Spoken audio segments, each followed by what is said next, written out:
You're listening to If Only I Were Wiser podcast, where Raina Wilson brings together wisdom and raw life stories to provide encouragement and truth.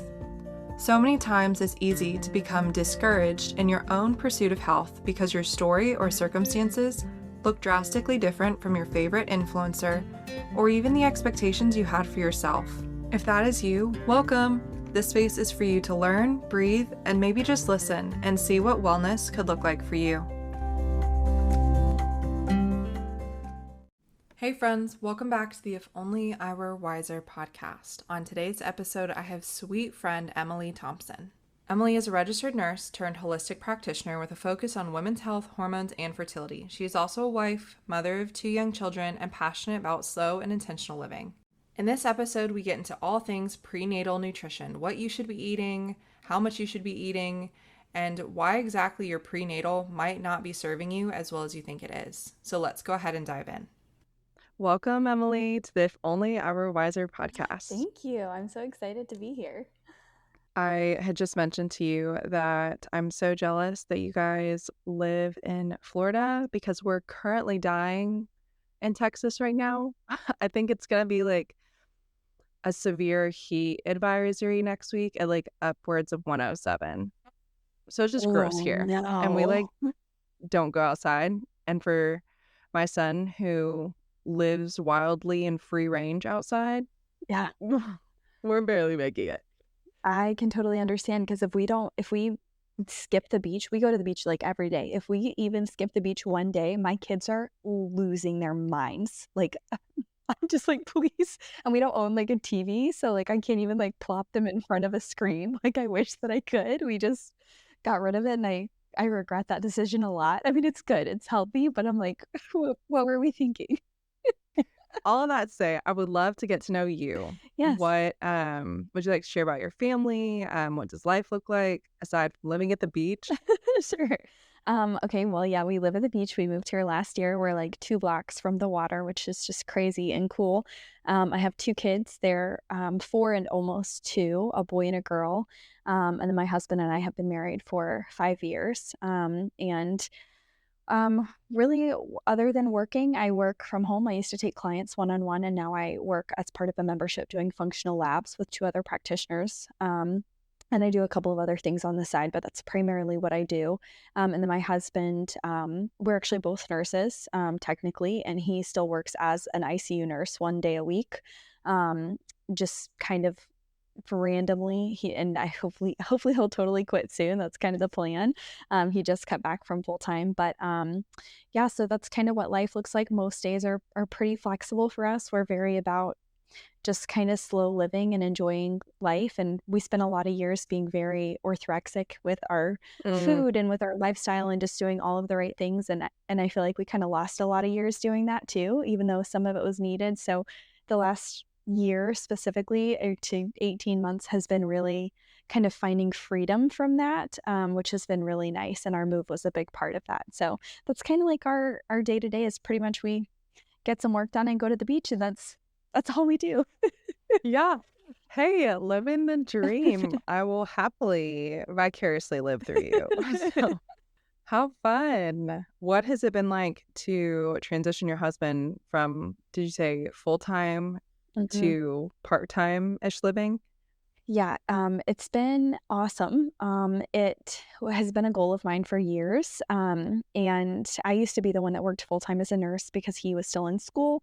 And then he started working full-time. But I always knew that I wanted us to be home all the time. That's always been our goal together as a family, regardless of what we're doing or what that looks like. So, it's been a neat transition. It's been different. He actually picked up a job renovating an RV for a friend of ours, like right after he stopped working full time, which has kind of been fun because we were renovating our current home and we've renovated 2 previous homes. But other than that, yeah, it's kind of neat to have him at home and just be like, hey, can you take the kids so I can go do this? Or, whatever. Yeah. It's been really, really neat. How fun. And that's just like such a blessing of a season, which I know that not everybody can walk in that immediately. So I Yeah. can definitely empathize with the slow transition to slower seasons. Yeah, for sure. So I would love to just dive into maybe it was your nursing career, but how did you get started in the wellness space? Sure.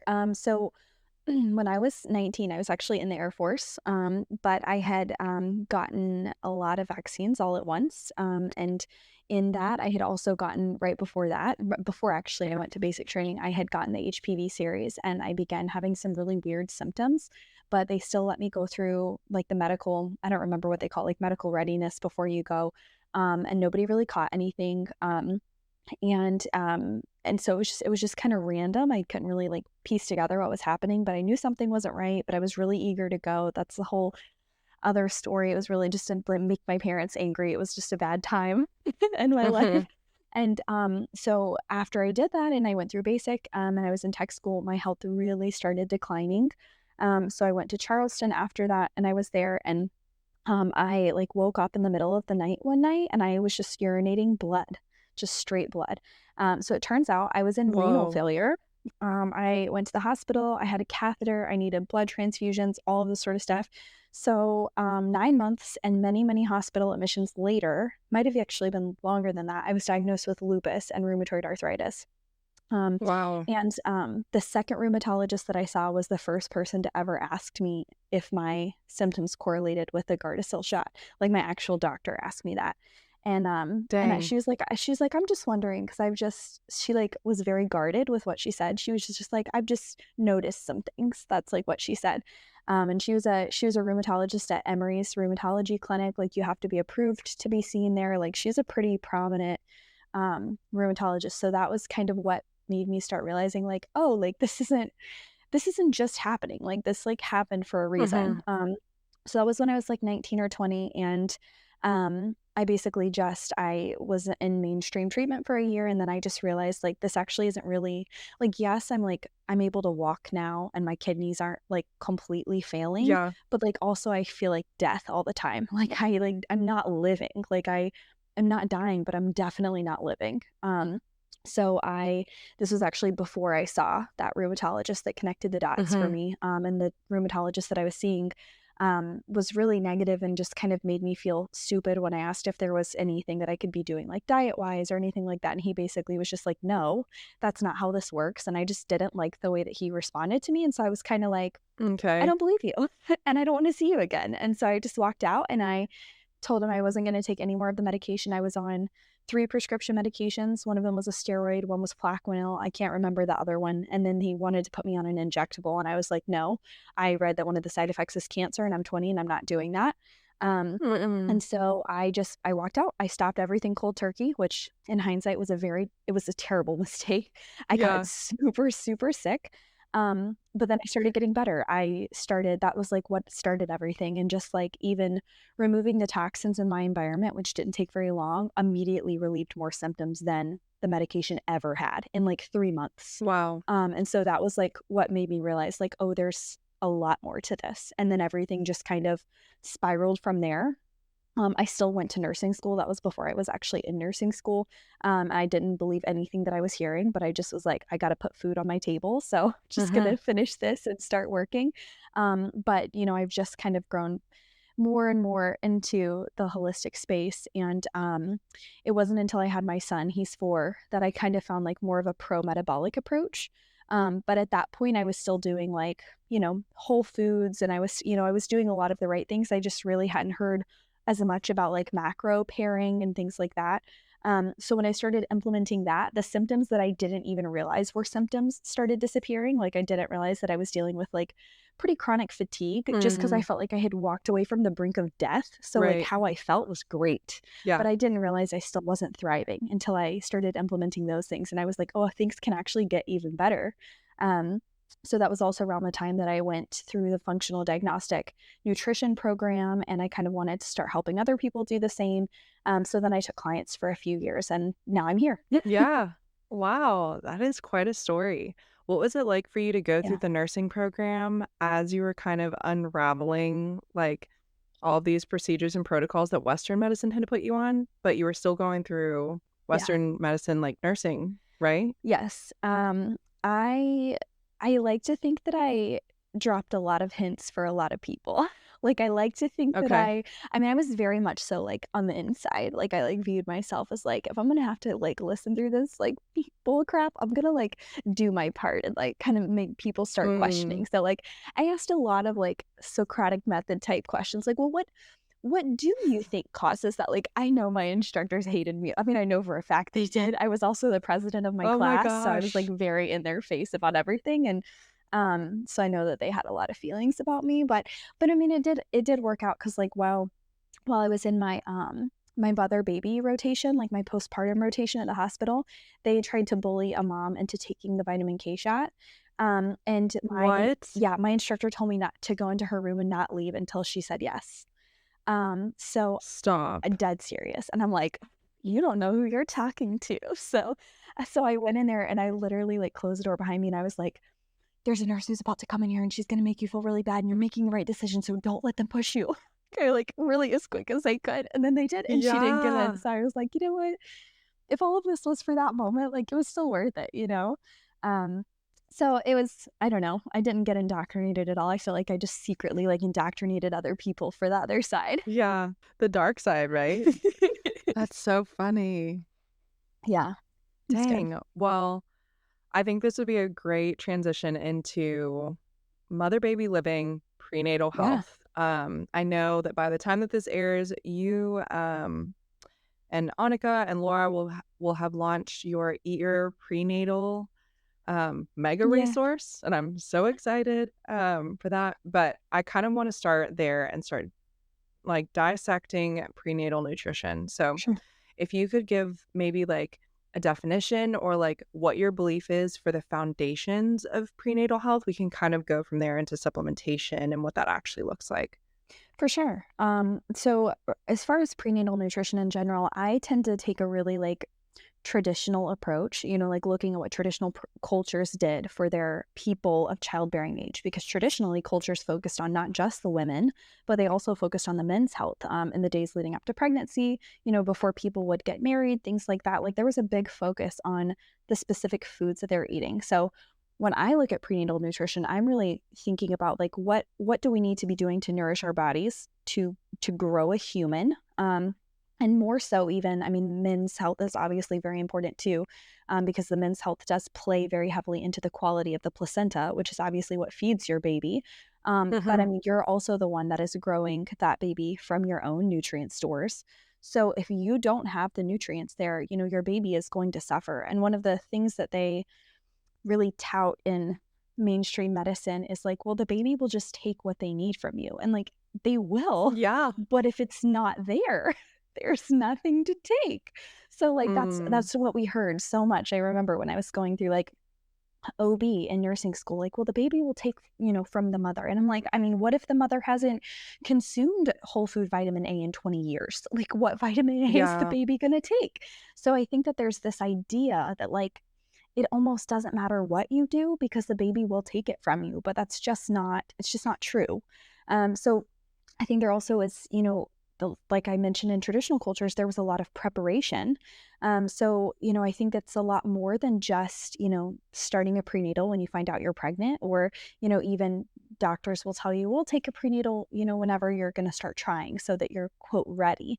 But I mean, it's so much more than that. And I think that the issue with, obviously, we can't really talk about prenatal nutrition without talking about the issues of prenatals, because I think Hmm. a lot of people have this idea that even if they're not helpful, it's not like they're harmful, right? Like they might Okay. not be like Yeah. helping you, but that's what I've heard so many times from people. Even just like my followers when I've mentioned it on Instagram is like, well, I take it just in case. Like I know not everything in there might be helpful for me, but like I take it just in case. And I'm like, it's not that it's just not helpful. Like it's not good for your body. It doesn't Mm. matter that the nutrients aren't bioavailable. I mean, that's factual. Most of them aren't.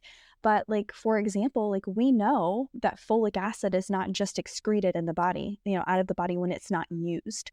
So like if your body can't convert it, you don't just pee it out. It can build in your system because unlike typical B vitamins that are water soluble that can be flushed out, it's not a real vitamin. So your body can Hmm. store it and it can cause issues later on. So it's not even so much that the prenatals aren't enough. That's true, Yeah, but also they are harmful. So there definitely needs to be a bigger focus on nutrition. that was so perfect. I would say, I totally agree in hearing that, well, if the baby doesn't have it, it'll take from mom. But I had never put two and two together that, like, well, what if mom doesn't have it? Like, what? For any number of reasons. Yes. Especially, like, there are so many people that can't even absorb what they're consuming. I see this all the time on lab work. People are like, well, I've been taking a B complex for a year. Why are my B vitamins low? I'm like, how's your digestion? Hmm. Because, like, if your digestion sucks, your body's not absorbing it. It really doesn't matter what you put into your body if you can't absorb it. And that's so much of the population. My gosh, it's so many. So you can be eating all the best foods, and if you're not absorbing the nutrients, it's pretty irrelevant. Yeah. So what maybe time frame? Because I've always heard, 6 months before you want to have a baby, start taking your prenatal. I even like as a senior in college, my husband and I were engaged. People were like, take your prenatal. I'm like, I don't know when we're having babies. But they're like, oh, Yeah. it's just whatever. It's Just good for good you. for It's you. so Yes. first, I would love to know, like, what is the time frame? Like, what is the foundation for this would be a good starting place before conception? Maybe it's just, um, that window of time. And again, that differs for everybody. um, but it may Sure, not sure. be your 6-month window, especially when your spouse comes into play. Yeah, definitely, definitely. Yeah, it does differ for everyone, and I think that, but I don't think it's hard to figure out what your body needs. I mean, I think that if you, like, let's say that you've been in the holistic space for a while and, like, your digestion is great, you're pooping a couple of times a day, your detox pathways are good, you're able to work up a sweat, you're eating a nutrient dense diet. I feel like 6 months is not necessarily too short of a time to prepare your body. I would definitely increase your minerals. I would probably increase your fat soluble vitamin intake. But, like, if you're already in a good place, I don't think that 6 months is too short. But if you're not in a great place, especially if your digestion is suffering, that's one of those things that I would not, if you have the time, if you have the luxury of time, you're not, 40 and you're feeling like your fertility is maybe not where it should be, or, you might struggle to get pregnant. I would focus on those things first. And for some people, that can take a couple of years. And it sounds discouraging to hear, but you also have to think about the future health of your child, especially when digestion does seem to be one of the biggest things that people struggle with from an absorption and detox situation. You want to make sure that you're absorbing and you want to make sure that you're eliminating well. When you consider that and you consider, like, if you're not absorbing your nutrients, your baby's not going to get any. If you're not eliminating toxins, your baby's going to get them. And Mm, your microbiome is seeding your baby's microbiome. When you look at those three factors, I mean, what's a year or two pushed yeah. out to ensure that your child has the very best health? And again, not everyone feels like they have the time for that, but in hindsight, I wish that I had been a little bit more intentional with that for my son. Hmm. I mean, he was a surprise baby. We weren't intentionally trying to get pregnant, but Yeah. because I can see the difference in him and my daughter, and I prepped very intentionally for my daughter, and I did not with my son.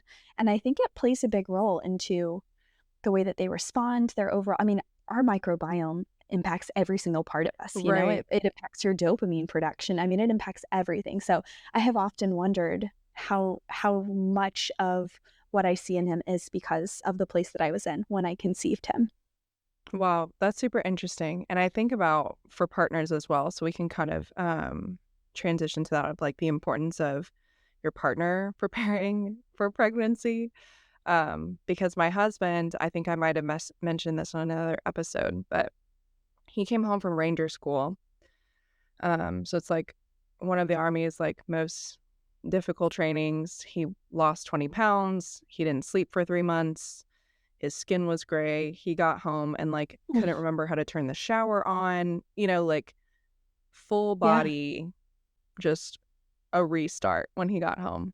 That to say, I looked him dead in the eyes when he got home and I was like, I'm ovulating, but you're dead inside. So there's no way that we can have a baby. Just kidding. God bless us with our son that month. What? So, yeah, that's a whole story in itself. Wow. But I'm curious now, as my son like continues to develop. I knew my husband was not in a great place either when we conceived. And I was doing my best with what I could. I was of course Yeah. pounding all the salads and chasing what I thought was health at the time. So, how can partners and husbands prepare for pregnancy just as mamas are? Yeah. I think a lot of it is the same stuff, and I think that kinda makes it easier because, we should all be like, I think minerals and fat-soluble vitamins are the biggest thing that people struggle with right now in our current day and age. Minerals because our food's depleted, our water's not mineralized most of the time, Yeah. and then fat-soluble vitamins because so many people are not eating a really fat-rich, healthy fat-rich diet, and those things were focused on very heavily by traditional cultures, so it can be something that people do together, and Hmm. I think that that just makes it easier. I mean, it's not as complicated as so many people believe.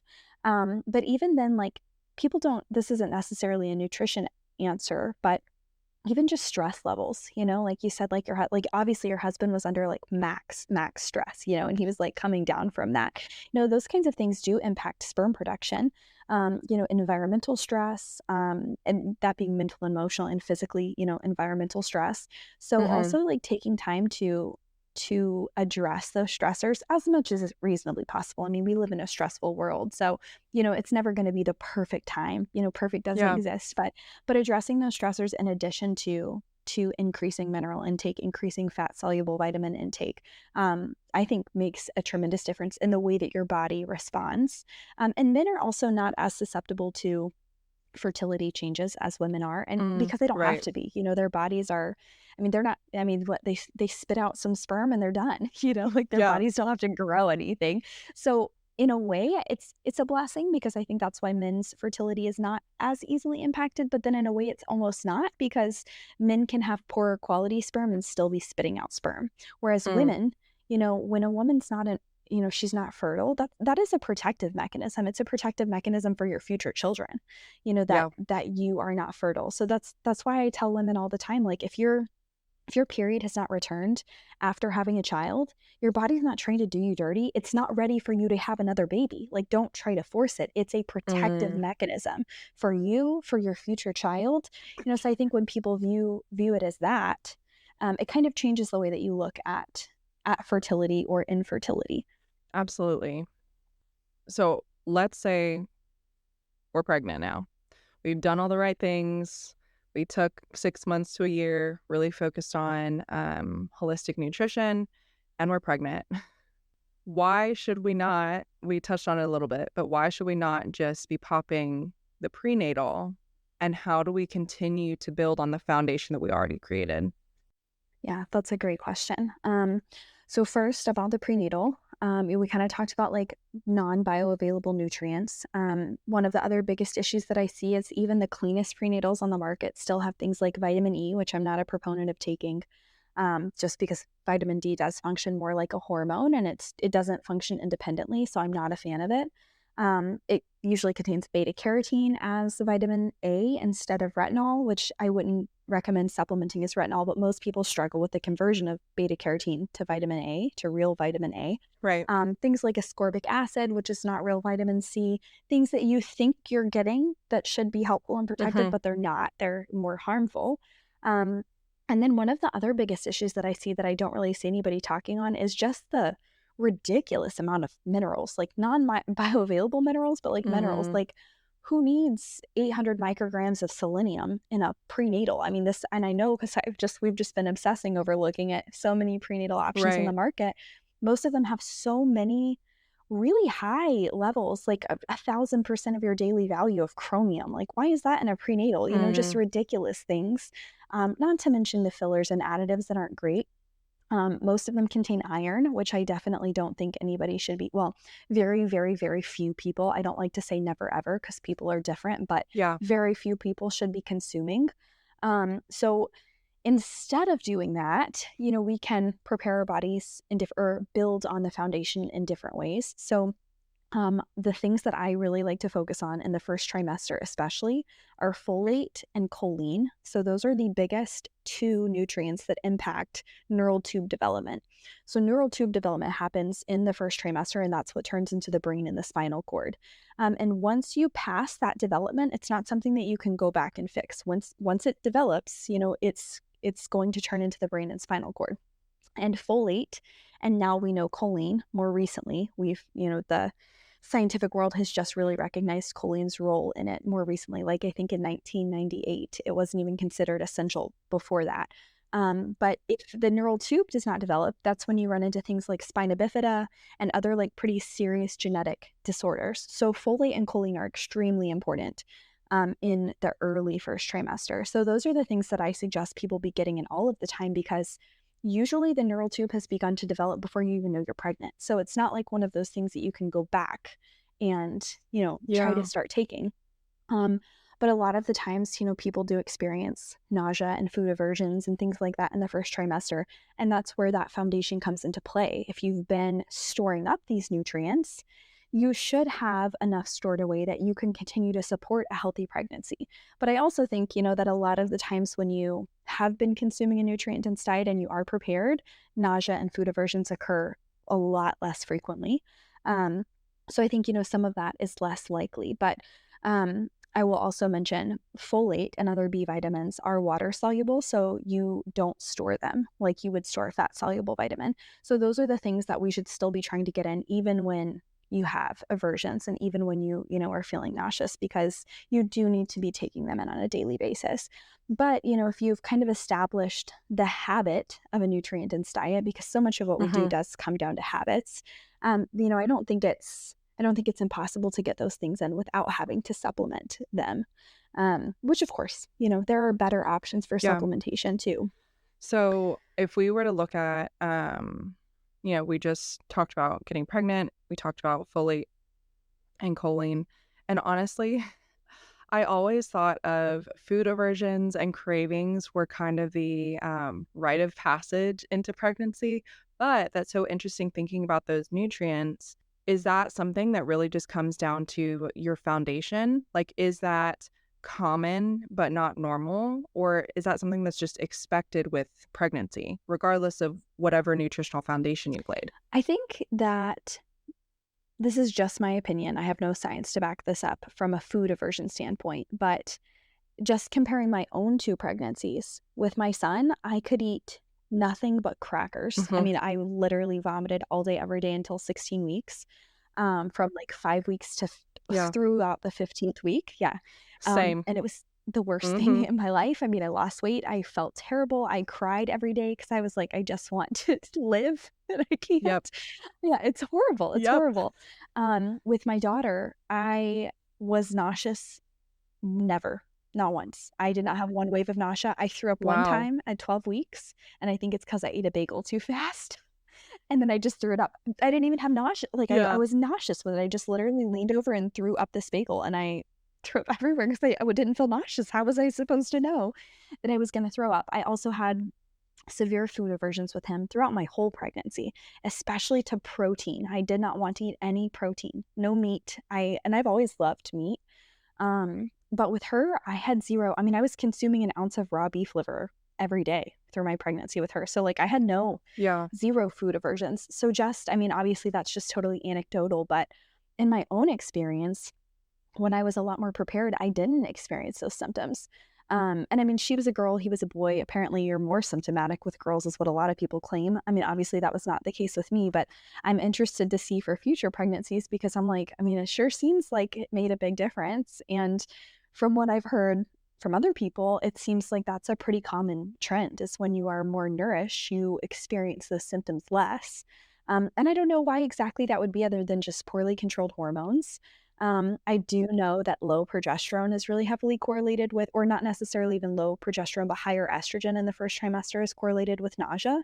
Um, so, I do like in the future, I will have a topical progesterone on hand for the first trimester if I do experience any of that nausea to help. But I definitely think it's a lot more common than it is normal. Even if it's a little bit normal, it's definitely not normal to the level that we see. You got to think about women Yeah. 100 or 1,000 years ago. They didn't have the luxury of laying around for their whole first trimester and doing nothing. Yeah. So like, what were they doing? Probably not half dead, puking. Oh my gosh. Literally, if my husband had not been recovering himself from his training because it was also towards the end of 2020, so the world was still shut down, total anomaly just to culture in general. But I tell my husband, like, had you not been home with me, I would have died. Like, there's no Yeah. way I would have gotten through the first trimester. And honestly, that's what you shared was an encouragement, because that has been the biggest deterrent for us getting pregnant again, was because of how sick and miserable I was the first literal 15 Mm. weeks. Oh, I hate that. Yeah, there's definitely hope. There's definitely hope. And I will say with my daughter, I go through some really weird personality changes during pregnancy. Like I just become a Mm, totally different person, and it still happened in my pregnancy with her. yeah. So I'm really hoping if we have another one that I don't go through those. I don't like who I become. So I'm like, but yeah, but I've kind of tried to reframe it in my mind. Like maybe I tend to be a really high energy person, like high energy, just motivate. That's just my personality. I am not that in pregnancy. I mean, I'm just not very friendly. I'm not very bubbly. I'm just not a very, I don't feel like I'm probably a very pleasant person to be around. But I had someone say something really wise to me not long ago. Like maybe it's because that's like what you need during pregnancy. Like maybe you need to like Right. chill out and like rest. Like maybe that's what you need. So if I do experience it next time, I'm going to try to lean into that instead of fighting it so hard Mm, and being so angry about it. I'm going to try to like be like, yeah. maybe this is my body talking to me, but I don't know. We'll see. I love to experiment on myself, so I'm just excited for the experimentation. Totally. Maybe, and that's exactly what I was thinking. Like, maybe it's your body's way of protection for you. Yeah. Knowing the rhythms that you like normally operate, like your primal mama bear brain is like, we're done with the BS. Yeah. We're not going to You have gotta that for the chill. next 9 months. Yeah. Yes. So, we've talked a little bit about supplementation, and in the holistic realm, I would say it's pretty common to hear about beef liver. But I've also seen, in terms of like the fertility conversation, that um, beef liver is sometimes thought to be the substitute for your prenatal. True, not true, because I'm not really leaning towards beef liver being the catch-all, Yeah. right? It's great for you. I'm currently taking it, but I don't Sure. think it would necessarily replace your regular prenatal either. For sure. It's definitely not, I mean, catch-alls don't exist. Like nothing's like this like perfect thing that's gonna help everyone and cure every problem. Like if anything's ever claimed to be that, like be suspicious, like and we know that's not Yeah. true. I mean, beef liver, I think the reason people claim that is because it's a really great source of tons, B2, niacin, B6, folate, B12, choline. I mean, all of those things it has a lot of the times it has your entire daily serving or close to it, even in just an Hmm. ounce. I think it's got like 5,000 units of vitamin A, of preformed vitamin A per ounce. And we need 8,000 during pregnancy. That's one of the hardest nutrients to get in. So, I mean, it Hmm. definitely has some really great stuff. But there's also things that it doesn't have. Like it doesn't have adequate folate. Like you can't take an ounce of beef liver daily and expect that to cover your folate needs. So like again, going back Mm, to how important folate is, like folate's one of the harder nutrients to get from food anyway. So like again, like when we have this mindset of like this is going to cover me for everything, we really kind of just hinder ourselves from getting a diverse diet in general because we have this idea that we're covered when we're not. So I'm all about beef liver. I love beef liver. I took it a lot. I took it all during my pregnancy, but it's certainly not a catch-all or a replacement to this mythical catch-all. yes, and I'm so glad you touched on that, because I think that just like is one more step into just like outsourcing your care. That's just something that I've been like diving into myself recently. And that's something that like I want to take back ground in for my next pregnancy, because I didn't have so much of that when I was pregnant with my son. Yeah. So that's just super important to take into account, especially in the holistic realm of like, great, we love beef liver, but like you also have the autonomy to make whole food decisions outside of believing that beef liver, just like everybody else, just, Yes. like, I think that we believe the lie that just in the holistic realm, we don't want the convenience that everything else that we're trying to get away from doesn't creep back into the holistic space. Yes, that is so well said. And also, like, I have seen this trend so often of like people don't want to have to seek permission from their physician, but then suddenly like they end up seeking permission from like an influencer on Instagram. Like, Mm, you are your own person. So like, just like you wouldn't outsource your prenatal nutrition to your OB, like don't do it from me either just because I'm like on Instagram yeah. talking about stuff, like don't do it from anyone. Like, learn what you can, but think for yourself still, because I think what you said is so accurate. Like, people want to believe that like we don't want this convenience, but they still fall back into the same habits that they were doing before. It's just holistic now. And it's like, that's not how that works, You can't do that. Yeah. So I really like that. There's not like this crunchy Yes. clause that like Yes. eliminates you from the ability to like DM somebody for your prenatal nutrition. Yes, for sure. So if you could choose 5 foods that would be like the simple foundation to someone in their pregnancy or trying to conceive journey, where would we start? Okay, well, after we just trash talked beef liver a little bit, I'm gonna say beef liver. Yeah, for sure. Oysters are such a superfood for minerals. They're amazing, and I feel like I don't know why people don't like them. We love oysters in my house. We eat them all the time. Oysters are great. Eggs are huge. I don't know if you're familiar with Dr. Brewer, but he he basically found out what causes preeclampsia, and then he was silenced by the medical community, but he had a 100% prevention and cure rate for preeclampsia if caught early enough. And this sounds crazy, but like he would cure preeclampsia by having women eat like 15 eggs a day for a week. The reason being that eggs are an excellent source of albumin. So albumin is basically what helps, number one, it helps keep fluid in our vessels and not leaking out into the tissue. But I won't go into the exact mechanisms of all of it, but it's pretty crazy. It's all in his website, Dr. Mhm. Tom Brewer. And so eggs are a huge source of nutrition. And if you have access to pasture raised eggs can contain double the amount of folate that conventional eggs do. Even organic eggs that they're not pastured. So those would Mhm. be my top 3. And then the other ones are just things like, whole fat dairy. So like, Mhm. raw milk, if you're comfortable drinking raw milk. I drank raw milk during my pregnancy, butter, anything that has lots of fat. And then the 5th one really isn't a food. It's just a habit. I would say like, Yeah. don't follow, this is again, not outsourcing your decisions. Don't follow the recommended caloric intake by your doctor. Your doctor will tell you, if you have an OB, and some midwives will tell you you either don't need to increase your calories or you do by like 300 calories. So to give you an idea, I'm 5'2". My pre-pregnancy weight is 118. I was breastfeeding during my second pregnancy, but I tracked for 2 months how much I ate, and I never ate less than 4,000 calories Mhm. a day for 2 months. Sometimes I ate upwards of 5,000 calories a day, and I gained 30 pounds during my entire pregnancy. So like, my body Wow. desperately needed that food, or I would have gained like 100 Yeah. pounds.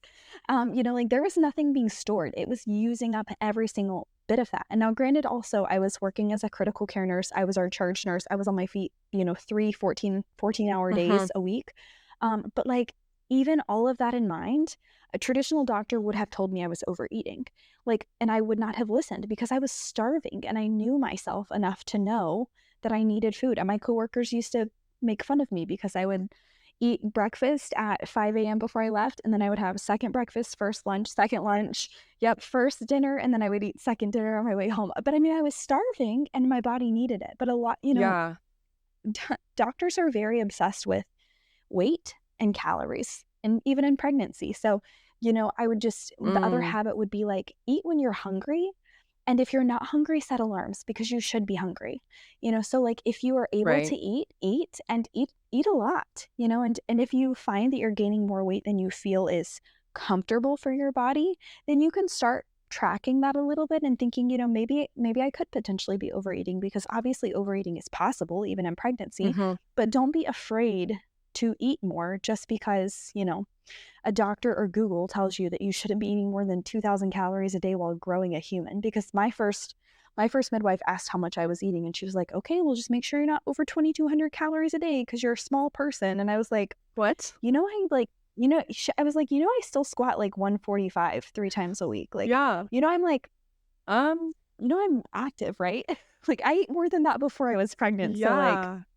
What? what? But doctors and midwives are not experts on nutrition, even though they pretend to be. So my fifth one would really be just lean into your intuition, lean into what your body needs, even if it does not line up with what you've been told by experts. Yeah, totally agree in all capacities, because I think even for my pregnancy there was this hyperfixation on weight, and I almost got applauded by other, I wouldn't even say other mothers or just like people around during my pregnancy when I said like how much I was gaining, because I ate when I could after 15 weeks. Like, I ate and I didn't stop eating, but I only gained, and I'm 5'8", um and so I only gained 25 pounds throughout my whole pregnancy.